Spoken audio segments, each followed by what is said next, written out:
Alors, on se retrouve cet après-midi pour continuer le travail sur la lettre G. Est-ce que vous vous souvenez un peu ce qu'on avait dit sur cette image?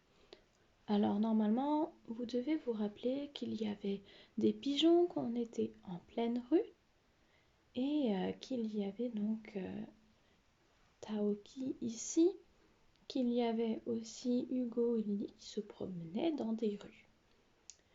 Alors, on va prendre un petit moment pour lire maintenant le texte qui est ici. Vous le lisez tout seul dans votre tête, ensuite à haute voix, et je reviens vers vous pour le lire avec vous. On y va, je fais la lecture et vous suivez. Taoki et les enfants sont à New York, une grande ville des États-Unis. Les habitants la surnomment la grosse pomme. Entourés de pigeons, Lily et Hugo sont plongés dans leur guide de la ville et cherchent leur chemin. Ils sont époustouflés par la hauteur des immeubles qui s'élèvent jusqu'aux nuages. Géant, colossal! Cette ville est géniale, s'écrie Lily. Taoki n'a pas peur de l'altitude. Il se prend pour un super-héros et se met à grimper le long d'une tour. Il dit bonjour aux gens qui le regardent passer d'un air ahuri. Alors, normalement vous avez donc lu le texte avant moi, au moins 2 fois. Maintenant, on va expliquer quelques mots qui peut-être vous ont posé souci. Il y a le mot surnomme. Les habitants la surnomment la grosse pomme. Surnommer, c'est donner un autre nom à quelque chose. Alors, il y avait aussi Lily et Hugo sont plongés dans leur guide de la ville. Être plongé dans un guide, dans un livre, ça veut dire qu'on est très concentré sur quelque chose. Il y avait aussi ils sont époustouflés par la hauteur des immeubles. Être époustouflé, c'est être très surpris, complètement ébloui. Voilà. Et enfin, il y avait aussi il dit bonjour aux gens qui le regardent passer d'un air ahuri. Avoir un air ahuri, c'est pareil, être très surpris, voire choqué. Alors, je vais vous poser quelques petites questions et il faudra regarder dans le texte si vous y trouvez les réponses. À savoir notamment, voilà, on parle entouré de pigeons, Lily et Hugo sont plongés dans leur guide. Est-ce que vous retrouvez cela dans la scène du livre? Donc je vais me décaler un peu, voilà, encore un tout petit peu, voilà. Est-ce que vous retrouvez? Voilà, on les a ici, hein, les pigeons, Lily et puis Hugo. Ils cherchent leur chemin, donc on voit là qu'ils sont en pleine rue. Voilà. Oui, on parle aussi de Taoki qui grimpe à l'immeuble. Alors là, il va falloir que je dézoome un tout petit peu. Voilà. On le voit ici, qui est en train de monter au niveau de la façade de l'immeuble. Hein, c'est le mur de devant. Alors, maintenant, je voudrais savoir, dans le texte, ici, géant, colossal, cette ville est géniale, s'écrie Lily. Je voudrais savoir pourquoi est-ce qu'il y a des guillemets. Est-ce que vous vous souvenez? Eh bien, parce qu'en fait, il y a quelqu'un qui parle. Qui est-ce qui parle? C'est Lily, puisque c'est écrit ici. Géant, colossal, cette ville est géniale, s'écrie Lily. Hein, on n'oublie pas, les guillemets, c'est pour dire que quelqu'un parle. Ou alors ici, on dit que les habitants la surnomment la grosse pomme. Il y a les guillemets parce qu'on est en train de faire une citation. On dit ce que les autres gens ont l'habitude de parler, de dire. Voilà, ensuite, j'aurais voulu aussi qu'on regarde une petite révision et que vous me cherchiez dans le texte des mots qui sont au pluriel. Est-ce que vous vous souvenez ce que c'est que le pluriel? Le pluriel, on n'entend plus comme plusieurs, c'est quand il y a plusieurs choses.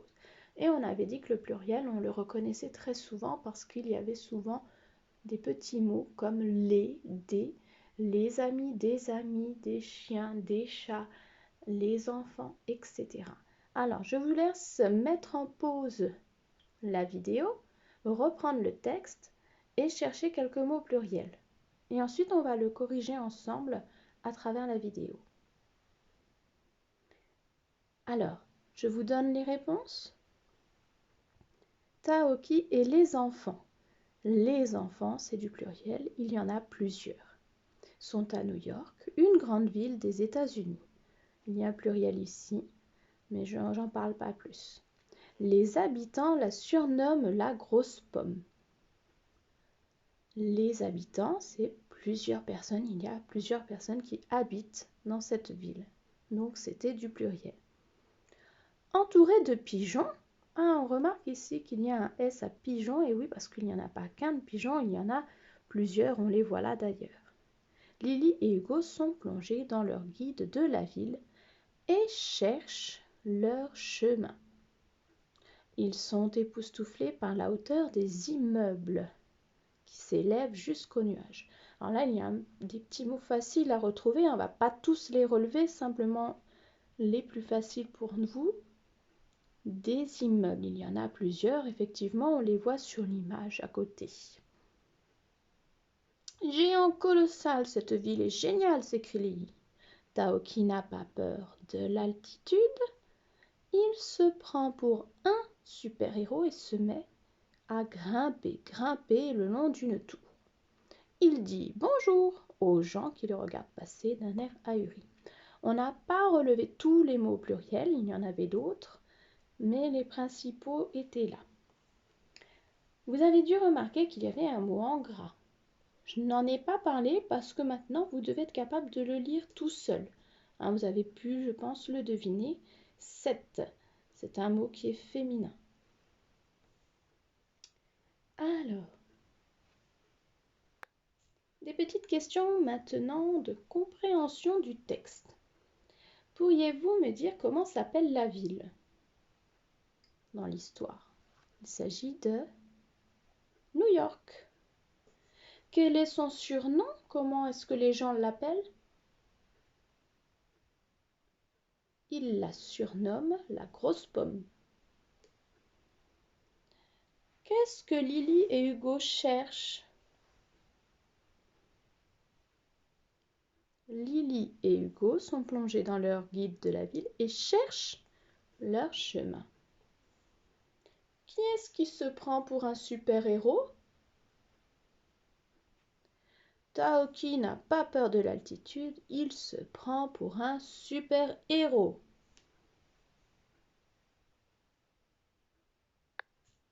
Alors, on reprend le travail. Cette fois, j'ai écrit des phrases sur l'ardoise ici et j'ai ôté, j'ai enlevé certains mots que vous devez rechercher dans le texte. Cela veut dire qu'il faut déjà lire la phrase qui est écrite ici et ensuite la retrouver dans le texte pour trouver les mots qu'il manque.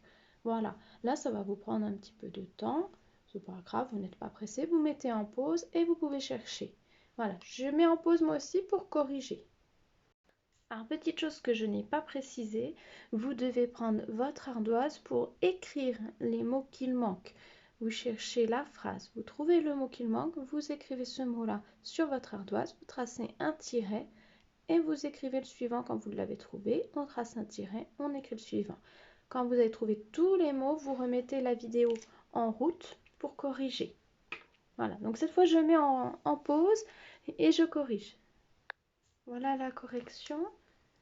J'ai mis en vert, donc je vous laisse regarder, corriger sur votre ardoise. Ensuite, vous prendrez votre fichier d'exercice pour la suite. Voilà, donc j'ai ouvert à la page 14 cette fois pour que vous puissiez faire les exercices de compréhension de texte. Ici, il faut entoure la bonne réponse. Donc, comme les fois précédentes, on lit le début de la phrase, la fin, et on entoure la bonne fin qui correspond au texte que l'on vient de lire. À chaque fois, on lit le début, chaque proposition, et on entoure la bonne réponse. Exercice 12. complète le texte avec les mots suivants. Donc, vous lisez ces mots-là, vous lisez le texte avec les trous, et ensuite, vous essayez de retrouver ceux qui vont au bon endroit. C'est un peu l'exercice que l'on vient de faire là sur l'ardoise. Voilà, donc n'hésitez pas à relire plusieurs fois les fiches son pour bien enregistrer comment on prononce la lettre G. Voilà, eh bien je vous souhaite une bonne fin de journée, je vais y arriver, et je vous dis à jeudi. Au revoir.